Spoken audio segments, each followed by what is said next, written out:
Assalamualaikum warahmatullahi wabarakatuh. Alhamdulillah wassalatu wassalamu ala rasulillah Sayyidina wa maulana Muhammad ibni Abdillah wa ala alihi wa sahbihi wa man tabi'ahu wa mawalah. Subhanaka la ilma lana illa ma'allamtana innaka antal alimul hakim. Rabbi syrah li sadri wa yassir li amri wa hlul 'uqdatam min lisani yafqahu qawli. Bapak-bapak, ibu-ibu, hadirin hadirat, alim ulama, tuan-tuan guru, cerdik pandai, tokoh masyarakat, yang besar tak dihimbau gelar, yang kecil tak disebut nama. InsyaAllah kita semua dimuliakan Allah subhanahu wa ta'ala. Amin ya rabbal alamin. Man sholat subha fi jama'atin, siapa yang sholat subuh berjamaah, kana fi zimmatillah, maka dia dalam tanggungan Allah, dalam lindungan Allah, dalam tanggung jawab Allah. Mudah-mudahan Allah sampai petang, sampai subuh berjamaah.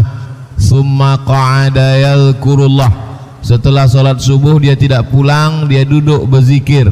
Majelis kita ini juga majelis ilmu, majelis zikir, karena yang kita kaji tak lain tak bukan hadits mukhtasar at-targhib wa tarhib, kelanjutan pertemuan pertama kemarin di Masjid Al-Hikmah.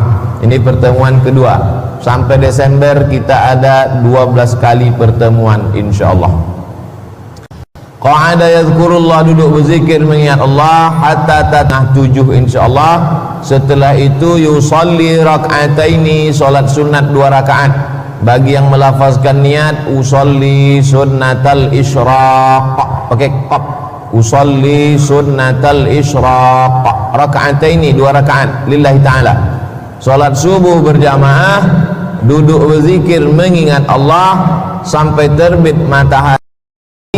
Salat sunat 2 rakaat, kanat lahu ka ajri hajjatin wa umrah, dapat pahala macam haji dan umrah. Tamah, tamah, tamah, sempurna, sempurna, sempurna. Hadisnya ada dalam kitab Sunan At-Tirmidzi, statusnya hadisun hasan, hadis hasan.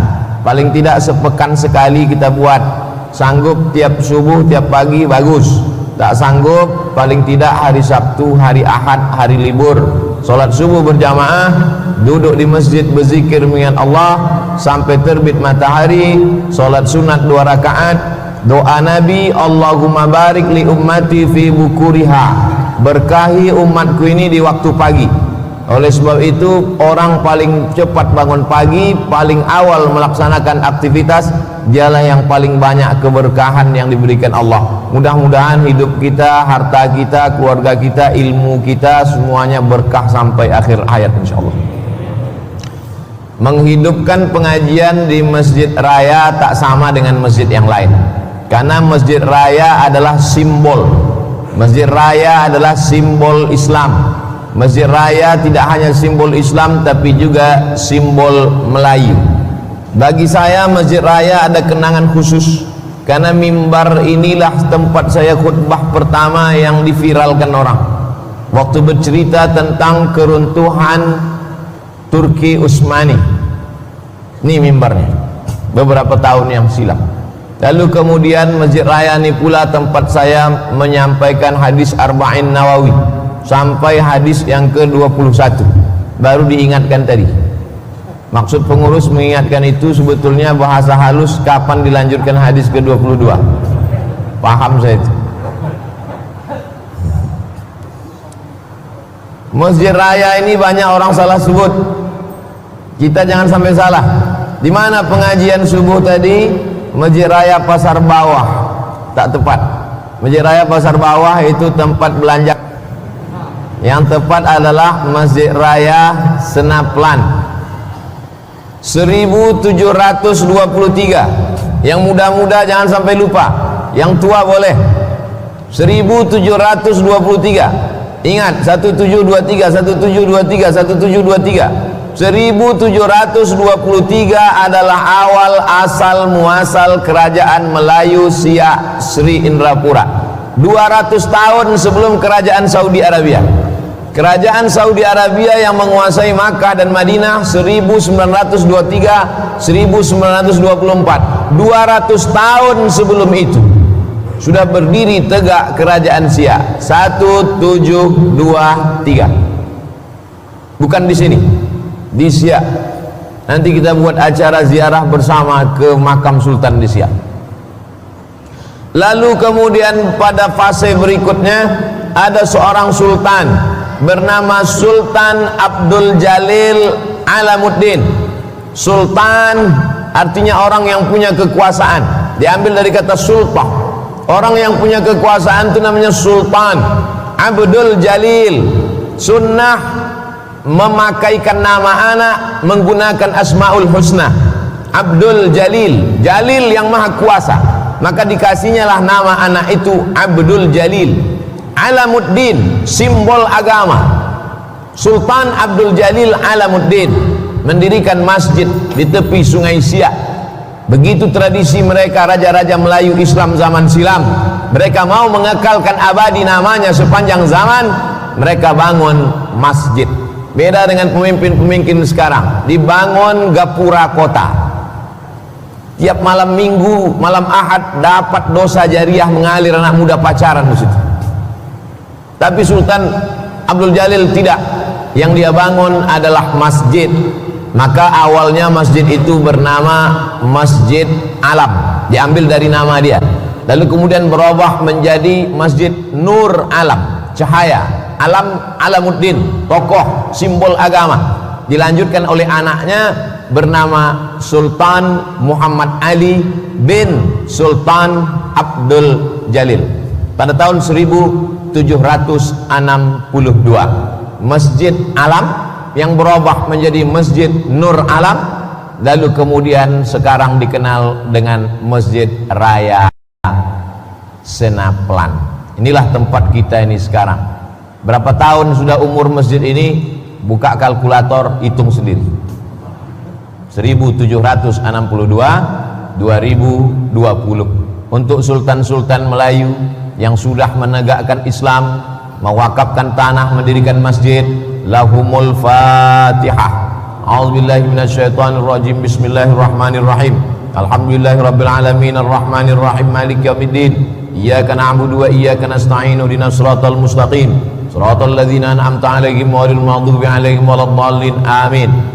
Ini pelajaran buat kita bersama. Walaupun hayat tak dikandung badan, sudah habis jasad dimakan cacing tanah, tapi tetap akan dikenang orang. Pahala mengalir dari sini ke makam beliau. Salat subuh, salat zuhur, salat asar, salat maghrib, salat isya tetap mengalir. Jangan mati sebelum bangun masjid. Amin. Mudah-mudahan semua jamaah ini sebelum mati sempat membangun masjid. Bisa bangun masjid sendiri macam Sultan Abdul Jalil, bangun sendiri. Tak bisa bangun sendiri, pakai APBD. Jadi penguasa, jadi pejabat. Tak juga bisa pakai gotong royong bersama-sama melalui Yayasan Tabung Wakaf Umat. Isi kotak-kotak yang lewat itu, nah, dapat simpangnya kan. Lalu kemudian Sultan Abdul Jalil Alamuddin tadi punya anak gadis, namanya Tengku Embung Badariah. Tengku Embung Badariah, anak gadisnya tadi, dinikahkan dengan seorang ulama yang datang dari Jazirah Arab, namanya Sayyid Utsman Shahabuddin. Sayyid Utsman Shahabuddin ini keturunan dari Sayyidina Al-Husain. Sayyidina Al-Husain anak daripada Sayyidatuna Fatimah. Fatimah anak Sayyidina Muhammad sallallahu alaihi wasallam. Makanya Sultan Abdul Jalil tak ada pakai Sayyid di pangkal namanya, Sultan Abdul Jalil. Lalu kemudian anaknya pun tak pakai Sayyid, Sultan Muhammad Ali bin Sultan Abdul Jalil. Tapi dari mulai anak Tengku Embung ke bawah, itulah mulai pakai Sayyid. Kenapa? Karena menantunya adalah salah satu keturunan Rasulullah sallallahu alaihi wasallam. Marganya Banahsan. Ada marga itu As-Saggab, As-Saqaf, ada marga itu Al-Haddad, ada Al-Jifri. Tapi Sultan Siak ini Banahsan. Sudah ditetapkan oleh lembaga Naqabah Alawiyin, yang menjamin nasab sanad keturunan Rasulullah SAW. Makanya saya ketika diundang beberapa tempat ceramah yang banyak habaib di sana, saya sampaikan itu. Kami berasal dari kota Pekanbaru, dari Riau. Mungkin di negeri tuan-tuan banyak habaib, banyak zuriat keturunan Rasulullah. Di Jakarta banyak habaib, di Palembang banyak habaib, di Kalimantan banyak habaib. Tapi di Riau ada kekhususan. Habaib di negeri kalian hanya sebagai ulama saja, tapi di negeri kami habaib dihormati, dimuliakan. Sultan Abdul Jalil Alamuddin menikahkan anak gadisnya Tengku Embong Badariah dengan salah satu habib keturunan Rasulullah. Sejak itulah anak keturunannya itu bergelar di pangkal namanya Sayyid Sultan Sayyid Syarif Qasim. 3. Jalan Sultan Syarif Qasim, airport Sultan Syarif Qasim, Universitas Sultan Syarif Qasim. Apa beda Syarif dengan Sayyid? Kalau keturunan Hasan disebut dengan Sayyid, kalau keturunan Husain disebut dengan Syarif. Makanya Sayyid Alawi, ulama besar yang di kota Makkah itu disebut dengan Sayyid Alawi karena beliau keturunan dari Sayyidina Al-Hasan.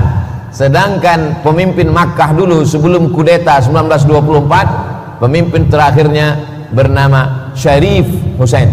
Syarif keturunan Sayyidina Husain. Ini diambil dari mana? Dari hadis Nabi.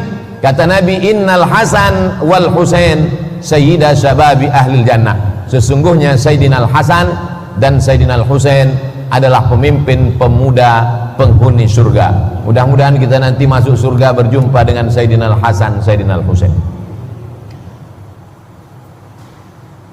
Sayyid Utsman Sahabuddin itu setelah menikah dengan Tengku Embong, anak cucunya menjadi pemimpin-pemimpin raja-raja Sultan Melayu di Riau dan dimakamkan di samping Masjid Raya Senaplan. Itulah makamnya di sebelah, di samping.